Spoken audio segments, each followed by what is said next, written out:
بسم الله الرحمن الرحيم نحمده ونصلي ونسلم على رسوله الكريم أما المعرفة فلا يعتبر في منع الصرف منها إلا العالمية وتجتمع مع غير الوصف۔ اسباب منع صرف میں ایک سبب تھا معرفہ، اب یہاں سے اس کی تفصیل کر رہے ہیں۔ آپ کو یاد ہوگا کہ معرفہ کی آپ نے 7 قسمیں پڑھی ہیں۔ مضمرات، اعلام، اسماء اشارات، اسماء موصولہ، اور پھر معرف باللام اور معرف بالندى، اور ان میں سے کسی ایک کی طرف مضاف۔ یہ 7 قسمیں۔ تو اب یہاں پہلے تو یہ بتانا چاہتے ہیں کہ جو معرفہ سبب منع صرف ہے، یہاں ان 7 قسموں میں سے کون سا معرفہ ہے، یعنی کون سی قسم ہے جس کا اعتبار منع صرف میں کیا جاتا ہے۔ تو کہہ رہے ہیں اما المعرفۃ فلا يعتبر في منع الصرف منها الا العالمیۃ، لیکن معرفہ تو اس کی قسموں میں سے منع صرف میں اعتبار نہیں کیا جاتا مگر عالمیت کا، یعنی اس کی قسموں میں سے صرف عالمیت کا اعتبار ہے، اور وہی مراد ہے منع صرف کے باب میں۔ تو جہاں بھی معرفہ کہا جائے اسباب منع صرف کے طور پر تو اس سے مراد عالمیت ہوگی، بلکہ آپ تفصیل میں جب دیکھیں گے تو وہاں پر معرفہ نہیں کہا جاتا ہے بلکہ عالمیت ہی کہی جاتی ہے۔ مثلا عمر میں 2 سبب ہیں۔ 2 سبب کون کون سے ہیں؟ تو کہتے ہیں عدل ہے اور علم۔ عدل اور معرفہ نہیں کہتے بلکہ سیدھا علم ہی کہتے ہیں۔ زینب غیر منصرف ہے، کیوں؟ کہتے ہیں اس میں ایک تانیث ہے معنوی ہے اور دوسرے علم، تو علمیت ہی بولی بھی جاتی ہے۔ یہ الگ بات ہے کہ جب اسباب منع صرف کا شمار ہوتا ہے تو وہاں معرفہ کہا جاتا ہے، مگر یہاں معرفہ سے مراد اس کی قسموں میں سے صرف عالمیت ہے۔ تو کہتے ہیں لیکن معرفہ تو اس کی قسموں میں سے منع صرف میں اعتبار نہیں کیا جاتا ہے مگر عالمیت کا۔ اور پیچھے آپ ایک بات پڑھ چکے تھے وصف کے بیان میں کہ وصف عالمیت کے ساتھ کبھی جمع نہیں ہوتا، لہذا عالمیت اور یہ معرفہ جو ہے یہ غیر وصف کے ساتھ ہی جمع ہوگی۔ وتجتمع مع غیر الوصف، اگر تجتمع میں ضمیر کا مرجع معرفہ لیں تو یوں ترجمہ ہوگا اور معرفہ غیر وصف کے ساتھ جمع ہوتا ہے، یعنی وصف کے ساتھ جمع نہیں ہوتا، یہ دونوں متضادین ہیں۔ تو کوئی بھی ایسا غیر منصرف نہیں مل سکتا ہے کہ جس میں 2 سبب وصف اور علم پائے جائیں، بلکہ یا تو اس میں وصف ہوگا یا علم ہوگا، دونوں جمع نہیں ہو سکتے ہیں۔ اما العجمہ فشرطها ان يكون علما في العجمہ وزائدة على 3 احرف كإبراهيم او ثلاثيا متحرك الاوسط كشطر۔ عجمہ کا معنی ہے لفظ کا عجمی ہونا، غیر عربی ہونا، تو عجمہ بھی اسباب منع صرف میں سے ایک سبب ہے۔ تو اب اس کے لیے کیا شرط ہے؟ کہتے ہیں اما العجمۃ فشرطها ان تكون عالما في العجمہ، رہا عجمہ تو اس کی شرط یہ ہے کہ وہ زبان عجم میں علم ہو۔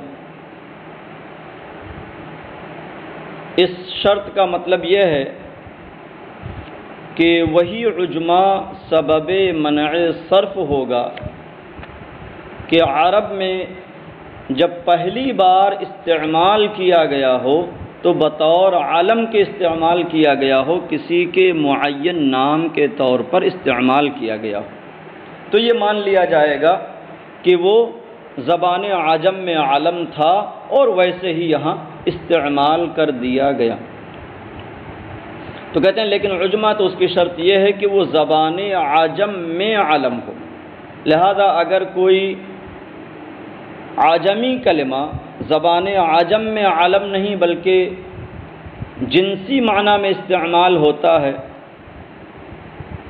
اور اس سے ایک طرح کی کئی چیزیں مراد ہوتی ہیں، معین نام کے طور پر نہیں ہے، اور اسے عربی میں علم کے طور پر استعمال کیا جائے تو اب وہ سبب منع صرف نہیں ہوگا اور وہ لفظ غیر منصرف نہیں ہوگا۔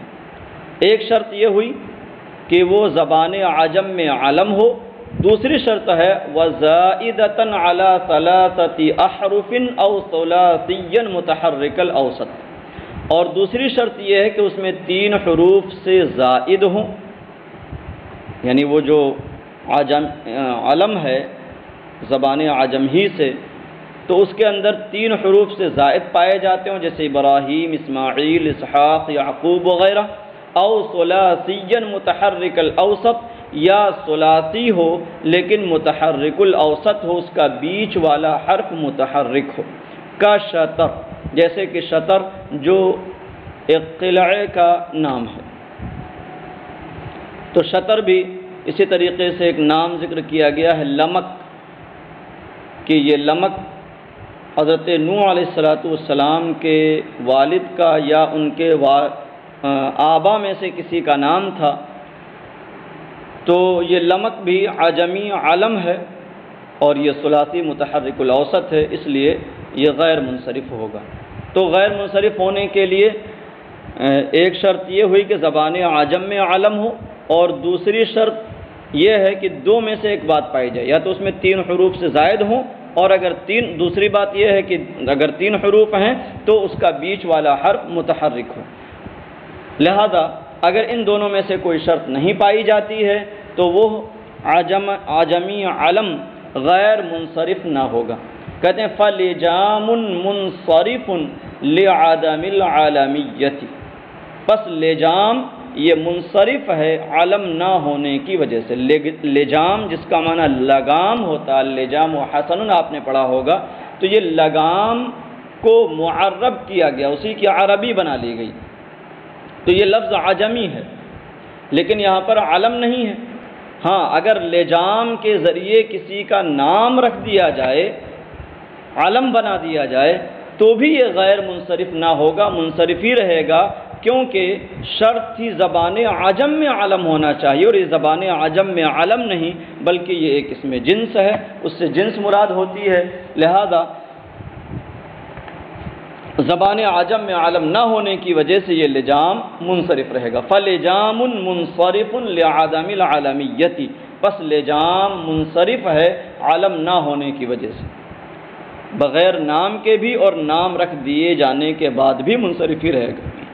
اسی لیے لجام کے نیچے لکھا اذا سمی بہ، جب اس کے ذریعے کسی کا نام رکھ دیا جائے تو بھی یہ منصرف ہے عالمیت نہ ہونے کی وجہ سے، یعنی زبان عجم میں عالمیت نہ ہونے کی وجہ سے۔ وَنُوحٌ مُنصَرِفٌ لِسُکُونِ الْأَوْسَطِ، اور نوح منصرف ہے اوسط بیچ والے حرف کے ساکن ہونے کی وجہ سے۔ تو نوح میں اگرچہ عالمیت بھی ہے اور عجمہ بھی پایا جا رہا ہے، مگر جو دوسری شرط تھی کہ یا تو 3 سے زائد حروف ہوں یا ثلاثی متحرک الاوسط ہو، وہ شرط نہیں پائی گئی، لہذا نوح منصرف رہے گا لسکون الاوسط، بیچ والے حرف کے ساکن ہونے کی وجہ سے۔ تو یہ عجمہ کی بحث پوری ہو گئی، اور یہاں آپ جان لیں کہ قرآن مجید میں جن انبیاء کرام علیہم الصلوات والتسلیمات کے اسماء مبارکہ آئے ہیں، وہ ان میں سے زیادہ تر اعلام مبارکہ عجمہ اور علم ہی کی بنیاد پر غیر منصرف ہیں۔ اور یہاں پر حاشیہ نمبر 5 میں ایک قطعہ ذکر کیا ہے، اور اسے آپ حضرات یاد کر لیں تو انبیاء کرام کے ناموں میں کون سا نام منصرف اور کون سا نام غیر منصرف ہے، یہ آپ کو یاد رکھنے میں بڑی آسانی ہو جائے گی۔ قطعہ لکھتے ہیں گر ہمی خواہی کی دانی نام ہر پیغمبرے، تا قدامست اے برادر نزد نحوی منصرف، صالح و ہود و محمد با شعیب و نوح و لوط، منصرف داں و دیگر باقی ہما لا ینصرف۔ یعنی اگر تو چاہتا ہے کہ ہر پیغمبر کے نام کے بارے میں جان لے اے برادر کہ نحویوں کے نزدیک کون منصرف ہے اور کون غیر منصرف. صالح، ہود، محمد، با، شعیب، نوح، لوط. اس مصرع میں 6 انبیاء کرام کے نام ہیں. حضرت صالح، حضرت ہود، ہمارے آقا و مولا صلی اللہ تعالی علیہ وسلم کا اسم محمد، حضرت شعیب اور حضرت نوح اور حضرت لوط علیہم الصلاۃ والسلام. تو یہ 6 اسماء کے بارے میں کیا کہتے ہیں؟ منصرف. صالح، ہود، محمد، با، شعیب، نوح، لوط منصرف. ان 6 کو کیا جانو؟ منصرف. و منصرف داں، ان کو منصرف جانو. و دیگر باقی ہما لا ینصرف، دیگر باقی جو اسماء مبارکہ بچے وہ غیر منصرف ہیں. تو ٹوٹل 25 انبیاء کرام کے اعلام مبارکہ قرآن مجید میں ذکر ہوئے ہیں. تو ان میں سے یہ 6 اعلام مبارکہ منصرف ہیں اور باقی غیر منصرف ہیں. یہاں ایک اور بات قابل توجہ ہے کہ ہمارے آقا صلی اللہ تعالی علیہ وسلم کے 2 اعلام مبارکہ ہیں، محمد اور احمد، جن میں سے ایک منصرف ہے اور ایک غیر منصرف. محمد یہ منصرف ہے اور احمد یہ غیر منصرف ہے، کیونکہ اس میں 2 سبب پائے جا رہے ہیں، ایک علم ہے اور دوسرے وزن فعل. تو وہ غیر منصرف. یہاں پر کچھ علماء نے بڑا خوب نکتہ، بڑا اچھا نکتہ بیان فرمایا کہ ہمارے نبی صلی اللہ تعالی علیہ وسلم کا ایک اسم مبارک منصرف ہے جو کہ اصل ہے اسماء میں، اور ایک اسم غیر منصرف ہے جو کہ فرع ہے. تو اشارہ ہے اس بات کی جانب کہ ہمارے آقا و مولا صلی اللہ تعالی علیہ وسلم اصل کائنات بھی ہیں اور فرع کائنات بھی ہیں. اصل کائنات ہونے کا مطلب کیا ہے؟ کہ آپ نہ ہوتے تو یہ جہان نہ ہوتا، یہ دنیا نہ ہوتی. آپ صاحب لولاک ہیں. اعلیٰ حضرت علیہ رحمت و رضوان فرماتے ہیں، ہوتے کہاں خلیل و بنا کعبہ و منا، لولاک والے صاحبی تیرے گھر کی ہے. تو آپ صاحب لولاک ہیں، اس اعتبار سے آپ اصل کائنات ہیں. اور فرع کائنات ہونے کا مطلب یہ ہے کہ کائنات نام کس کا ہے؟ کائنات نور محمدی صلی اللہ تعالی علیہ وسلم کے جلووں کا ہے، اسی کے انوار کا ہے کہ نور محمدی صلی اللہ تعالی علیہ وسلم سے ہی ساری کائنات بنی.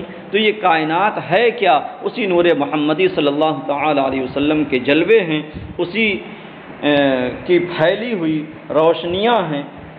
تو اس اعتبار سے ہمارے آقا و مولا صلی اللہ تعالی علیہ وسلم فرع کائنات بھی ہیں. تو نتیجہ یہ ہوا کہ عقائد عالم صلی اللہ تعالی علیہ وسلم ہی کل کائنات ہے. اگر آپ کو درمیان سے ہٹا دیا جائے تو پھر کائنات رہے گی ہی نہیں، کائنات کا وجود ہی نہ ہوگا. تو یہ ہمارے آقا و مولا صلی اللہ تعالی علیہ وسلم کی شان ہے کہ آپ ساری مخلوق میں سب سے افضل و اعلیٰ اور اللہ کی بارگاہ میں سب سے زیادہ محبوب اور مقرب ہیں. عجمہ کا بیان ہو گیا. اب ایک سبب منع صرف ہے جمع، اس کا ذکر کر رہے ہیں.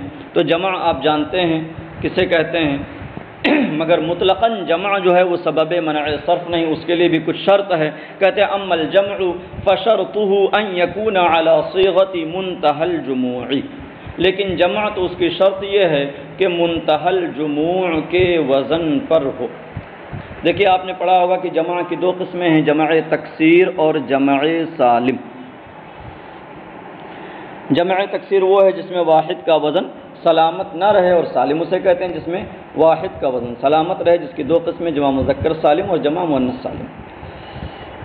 جمع مکسر جو ہوتی ہے، جمع تکسیر جسے کہتے ہیں،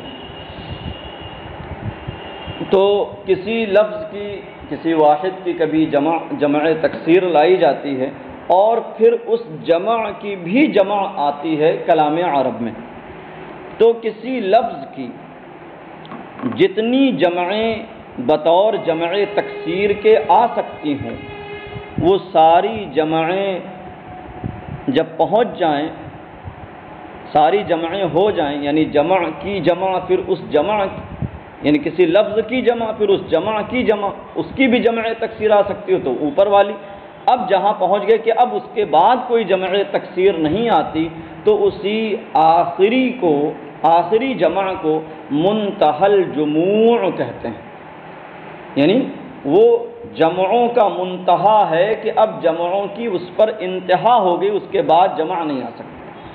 کچھ ایسے الفاظ کلام عرب میں پائے جاتے ہیں جن کی 2 بار جمع لائی جاتی ہے، جیسے کلب کی جمع اکلب اور اکلب کی جمع اکالب، یوں ہی نعم کی جمع انعام اور انعام کی جمع اناعیم، یہ جمع الجمع ہے۔ عدو کی جمع اعداء اور اعداء کی جمع اعادی، یہ جمع الجمع ہے۔ تو اسی جمع الجمع کو منتہی الجموع کہتے ہیں، مگر یاد رہے کہ یہاں پر جمع تکسیر مراد ہے، کہ جمع کی جمع تکسیر لائی جائے، اور پھر اب اس کے بعد اس کی جمع تکسیر نہ آ سکے، جمع تکسیر آنا محال ہو، تو جو آخری درجہ ہوا ہے جمع لانے کا اسی کا نام منتہی الجموع ہے۔ تو ایک تو ہے جمع منتہی الجموع، یعنی ایسی جمع جو جمعوں کا منتہا ہے کہ اب اس کے بعد جمع تکسیر نہیں آ سکتی، اور ایک ہے منتہی الجموع کا وزن۔ تو اگر منتہی الجموع کا اصلی معنی لیا جائے تب تو کچھ ہی الفاظ ایسے نکلیں گے جہاں پر یہ بات پائی جائے گی۔ تو جمع جو سبب منع صرف ہے اس کے لیے یہ ضروری نہیں کہ وہ حقیقت میں منتہی الجموع ہو، بس اس کے لیے یہ شرط ہے کہ وہ منتہی الجموع کے وزن پر، اور منتہی الجموع کے وزن جو پائے گئے وہ ایک وہی کہ کلب کی جمع اکلب اور اکلب کی جمع اکالب۔ تو اب یہاں اکالب جو جمع الجمع ہے اس کو جب ہم دیکھتے ہیں تو اس کا پہلا حرف مفتوح ہے اور تیسرا حرف الف جمع ہے، اور الف جمع کے بعد 2 حرف پائے جا رہے ہیں، تو اس میں الف جمع کے بعد 2 حرف ہیں۔ اور ایک دوسرا وزن ہم نے مثال میں پیش کیا تھا، نعم کی جمع انعام اور انعام کی جمع اناعیم۔ تو اناعیم کو جب ہم دیکھتے ہیں تو اس میں پہلا حرف مفتوح، تیسرا حرف الف جمع، اور الف جمع کے بعد 3 حرف ہیں جن میں کا بیچ والا ساکن ہے۔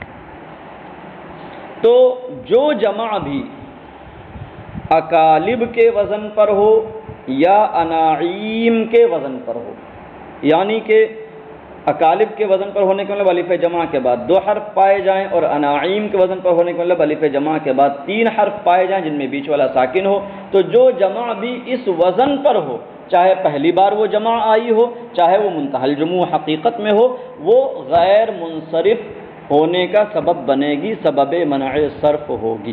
تو کہتے ہیں اما الجمع فشرطه ان يكون على صيغه منتهى الجموع، لیکن جمع تو اس کی شرط یہ ہے کہ وہ منتہی الجموع کے وزن پر ہو، اور منتہی الجموع کا وزن کیا ہے؟ وهو ان يكون بعد الف الجمع حرفان كمساجد او حرف مشدد مثل دواب او 3 احرف اوسطها ساكن غير قابل للهاء كمصابيح۔ اور وہ وزن یہ ہے کہ الف جمع کے بعد 2 حرف ہوں، ہاں، اور یہاں وہ بھی یاد رہے کہ پہلا حرف مفتوح ہو اور تیسرا حرف الف جمع ہو، کیونکہ جو بھی منتہی الجموع پائی جا رہی ہیں ان میں یہ باتیں پائی جاتی ہیں۔ تو کہتے ہیں کہ وہ وزن یہ ہے کہ الف جمع کے بعد 2 حرف ہوں جیسے مساجد، یا 1 حرف مشدد ہو جیسے دواب صواف۔ تو حرف مشدد بھی حقیقت میں 2 حرف ہوتا ہے، دواب اصل میں دوابب ہے مساجد کے وزن پر، با اور با ایک جنس کے 2 حرف اکٹھا ہوئے، دونوں کا ادغام کر دیا گیا، دواب ہو گیا۔ او 3 احرف اوسطها ساکن، یا 3 حرف ہوں جن میں کا بیچ والا ساکن ہو، غیر قابل للہاء، اور غیر قابل للہاء اس حال میں کہ وہ وزن ہا کو قبول کرنے والا نہ ہو، یعنی اس میں ہا نہ پایا جائے۔ ہا سے مراد یہاں وہ تا ہے، تائے مدورہ جو وقت میں ہا ہو جاتی ہے، کا مصابیح، جیسے کہ مصابیح۔ فصیاقلۃ وفرازنۃ منصرف پس سیاقلہ اور فرازنہ، ایسے ہی ملائکہ اور فراعنہ، فرعون کی جمع فراعنہ، یہ سب منصرف ہوں گے لقبولہم الہاء، ان کے ہا قبول کرنے کی وجہ سے، ان کے اندر ہا پائے جانے کی وجہ سے۔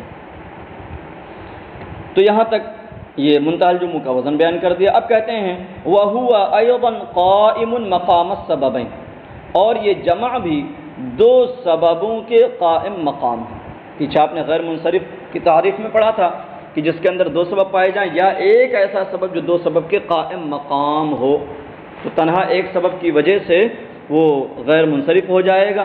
تو وہ کون کون سے اسباب ہیں؟ تو انہی میں سے ایک یہ ہے، ایک پیچھے آپ کو بتایا جا چکا تانیث بالالف، اور دوسرا یہ۔ تو کہتے ہیں اور یہ بھی دو سببوں کے قائم مقام ہے، الجمعیت ولزومها، ایک سبب ہے جمع ہونا اور دوسرا سبب ہے جمع کا لازم ہونا۔ جمع کے لازم ہونے کا کیا مطلب؟ ظاہر سی بات ہے کہ اگر لفظ کی دوبارہ جمع تکسیر لائی جائے تو جب جمع کی جمع لائی جا رہی ہے تو اس آنے والی جمع کے اعتبار سے دیکھا جائے تو یہ لفظ مفرد ہو گیا، معنی کے اعتبار سے نہیں بات ہو رہی۔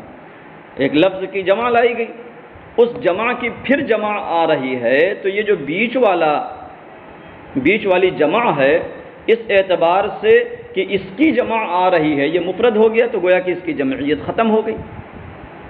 لیکن جو اوپر والا وزن ہے، جمع کی جو جمع ہوئی، اب چونکہ اس کے بعد اس کی کوئی جمع نہیں آ سکتی، کیونکہ اسی کو منتہی الجموع کہتے ہیں جس کے بعد کوئی جمع دوسری جمع اس کی نہ آ سکے، تو اب وہاں جمع ہونا لازم ہو گیا۔ اب ایسا نہیں ہو سکتا ہے کہ اس کی جمعیت باطل ہو جائے، اس کی جمعیت ختم ہو جائے، تو اسے جمعیت لازم ہو گئی۔ تو اس وجہ سے یہاں دو سبب گویا کے پا لیے گئے، ایک جمعیت اور دوسرے جمعیت کا لازم ہونا۔ کہتے ہیں اور یہ بھی دو سبب کے قائم مقام ہے، ایک ہے جمع ہونا اور دوسرے ہے جمع کا لازم ہونا۔ وَامْتِنَاعُ أَن يُجْمَعَ مَرَّةً أُخْرَى جمع التکسیر، یعنی اس بات کا محال ہونا کہ دوبارہ اس کی جمع تکسیر لائی جائے۔ فَكَأَنَّهُ جُمِعَ مَرَّتَيْن، تو گویا کہ اس کی دو بار جمع لائی گئی۔ تو یہاں گویا کہ اس لیے کہہ رہے ہیں کہ سب میں تو منتہی الجموع ہونا ہے نہیں حقیقت میں، بلکہ مدار ہے منتہی الجموع کے وزن پر ہونا، تو سب میں گویا کے لگایا گیا، یعنی اب چونکہ اس کے بعد اور جمع نہیں آ سکتی، تو منتہی الجموع میں ایسا تھا کہ اب اس کے بعد اس کی جمع نہیں آتی ہے، آخری جو درجہ ہوتا ہے، آخری جو وزن ہوتا ہے، اسی کا نام منتہی الجموع ہوتا ہے۔ تو جو منتہی الجموع کے وزن پر ہے اس میں بھی یہ ہے کہ اب اس کی دوبارہ جمع تکسیر لانا محال ہے، تو گویا کہ اس کی دو بار جمع آ چکی۔